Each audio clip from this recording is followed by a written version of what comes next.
మేడ్చల్ జిల్లా జవహర్ నగర్ లో హైడ్రా కూల్చివేతలు కొనసాగుతున్నాయి. యాప్రాల్లోని డిఎన్ఆర్ ఫంక్షన్ హాల్ ని కూల్చివేస్తున్నారు అధికారులు. సర్వే నంబర్ 14, 32లోని ప్రభుత్వ భూమిలో ఫంక్షన్ హాల్ నిర్మాణం చేపట్టారు. అయితే ఫంక్షన్ హాల్ ని అక్రమంగా నిర్మించారని హైడ్రాకు ఫిర్యాదు అందింది.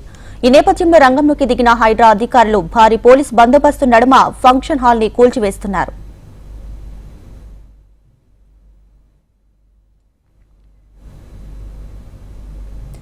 రైట్గా మేడ్చల్ జిల్లా జవహర్ నగర్ లో హైడ్రా కూల్చివేతలు కొనసాగుతున్నాయి. ఈ కూల్చివేతలకు సంబంధించి మరింత సమాచారాన్ని మా ప్రతినిధి ఆర్కే లైవ్ లో అందిస్తారు. ఆర్కే, రైట్ దీపిక, ఏదైతే మేడ్చల్ జిల్లా జవహర్ నగర్ సంబంధించిన మండలంలో హైడ్రా కూల్చివేతలు అయితే మధ్యాహ్నం వరకు దాదాపుగా కొనసాగాయి. ఉదయం సమయంలో ఈ హైడ్రా కూల్చివేత అయితే ప్రారంభించడం జరిగింది. ఏదైతే యాప్రాలకు సంబంధించిన పరిధిలో నాగిరెడ్డి చెరువు ఉంది. ఈ నాగిరెడ్డి చెరువుకు సంబంధించిన అలుగు ప్రాంతం ఏదైతే ఈ ప్రాంతం మొత్తం కూడా దాదాపుగా 3 ఏళ్లుగా కూడా పూర్తి స్థాయిలో కబ్జాకు గురవుతూ వస్తుంది. ఈ స్థానికులు దీనిపైన 3 ఏళ్లుగా కూడా ఫైట్ చేస్తూ వస్తున్నారు. ప్రత్యేకంగా ఒక యాక్షన్ టీమ్ గా కూడా ఏర్పాటై స్థానిక ప్రజాప్రతినిధులతో పాటు అధికారులందరికీ కూడా ఈ చెరువు కబ్జాకు సంబంధించిన పూర్తి సమాచారాన్ని అందించినప్పటికీ కూడా అధికారులు ఎలాంటి చర్యలు తీసుకోలేదు. దీంతో హైడ్రాని ఎవరైతే స్థానికులు అప్రోచ్ కావడం జరిగింది. హైడ్రా అధికారులు దీనికి సంబంధించిన పూర్తి మ్యాప్ మొత్తాన్ని పరిశీలించడంతో పాటు గతంలో చెరువు విస్తీర్ణం ఏ విధంగా ఉండేది, ఇప్పుడు ఏ విధంగా ఉంది, ఈ వివరాలన్నింటినీ కూడా పూర్తి స్థాయిలో సేకరించడం జరిగింది. తదనంతరం ఈ కూల్చివేతలకు వెళ్లడం జరిగింది. ఉదయం సమయంలో ప్రత్యేకమైన బృందాలతో ఈ కూల్చివేతలకు వెళ్లారు. అయితే నాగిరెడ్డి చెరువుకు సంబంధించి మనం పరిధి ఒకసారి చూసుకుంటే మొత్తం 14, 32 ఈ రెండు వీటిలో ఉంది. సర్వే నెంబర్లలో అయితే ఉంది. దీనికి సంబంధించిన 14 సర్వే నెంబర్ ఏదైతుందో దీంట్లో 16 గుంటలు ఇప్పటివరకు కూడా చెరువు కబ్జాకు గురవడం జరిగింది. ఇక 32వ సర్వే నెంబర్లో చూసుకుంటే 2 ఎకరాల 17 గుంటలు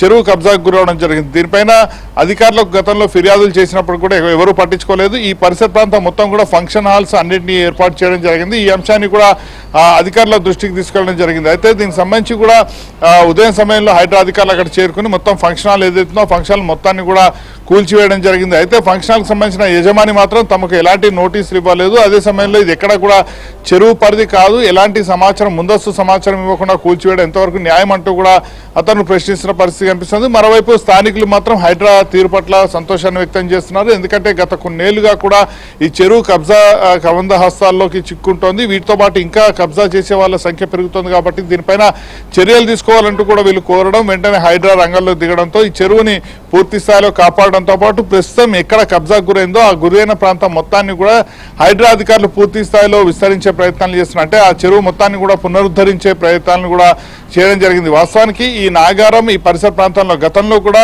15 రోజుల కిందట కూడా నాగారం పరిధిలోనే ఒక ప్రాంతం, అంటే ఏదైతే రోడ్డుకు వచ్చే ప్రభుత్వ భూమి ఉంటుందో ఆ భూమి మొత్తాన్ని కూడా స్థానిక ఒక నేత కబ్జా చేయడం జరిగింది. ఆ స్థలాన్ని కూడా కూల్చివేయడం జరిగింది. 15 రోజుల వ్యవధిలోనే ఈ మేడ్చల్ మల్కాజ్గిరి జిల్లాలోని ముఖ్యంగా నాగారం పరిధిలో 2 కూల్చివేతలు చేయడం జరిగింది. మరోవైపు హైడ్రా కూడా ప్రతి సోమవారం కూడా ఏదైతే ప్రజావాణి తరహాలోనే ఒకటి ఏర్పాటు చేసి ప్రజల నుంచి పూర్తి స్థాయి ఫిర్యాదులు స్వీకరించిన తర్వాత ఇదే తరహాలో పూర్తిగా దాన్ని నిర్ధారించుకుని కూల్చివేతలకు వెళ్ళాలని కూడా నిర్ణయించుకోవడం జరిగింది. కాబట్టి మొత్తంగా చూసుకుంటే మాత్రం ఈరోజు ఉదయం 7 గంటల నుంచే ఈ ఏదైతే యాప్రాల్ పరిధిలోని నాగిరెడ్డి చెరువు వద్ద కబ్జాకు గురైన ప్రాంతం మొత్తాన్ని కూడా కూల్చివేయడం జరిగింది. Deepika, right RK, thanks for the updates.